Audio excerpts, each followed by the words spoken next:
కోవాడ తాడిపూడి కాలువల వరద ఉధృతికి ముంపు బారిన పడిన పంట పొలాలను రక్షణకు ముంపు సమస్య శాశ్వత పరిష్కారం చేసే దిశగా ఎన్డీఏ కూటమి ప్రభుత్వం చర్యలు చేపట్టి రైతులకు అండగా నిలుస్తుందని రాజమండ్రి పార్లమెంటు సభ్యులు దగ్గుబాటి పురంధేశ్వరి పేర్కొన్నారు.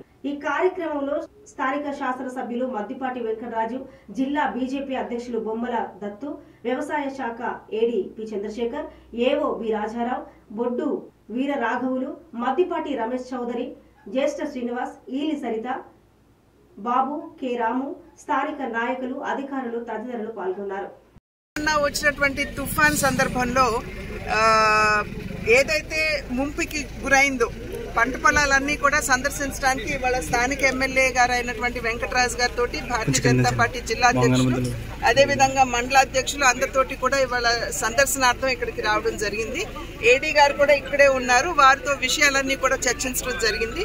ప్రధానంగా అతివృష్టి అయినా అనావృష్టి అయినా మొట్టమొదటిగా వాటి యొక్క దుష్ప్రభావం పడేది రైతాంగం మీద అనేటువంటి విషయం మనందరికీ తెలుసు.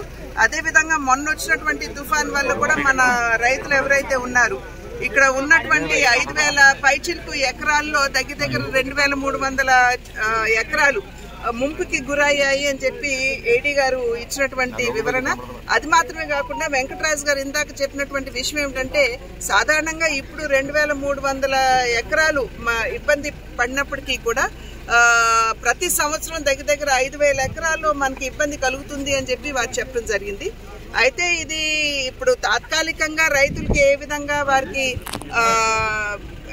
కావలసినటువంటి ఉపశమనం ఇవ్వాలో దాని మీద అయితే ఆల్రెడీ ఎమ్మెల్యే గారు దృష్టి పెట్టారు. అధికారులు కూడా దాని మీద దృష్టి పెట్టడం జరిగింది. ఇందాకే అడిగాను వారిని, రైతుల యొక్క ఎన్యూమరేషన్ జరిగిందా, ఏ మేరకు నష్టపోయారు, అన్ని విషయాలు కూడా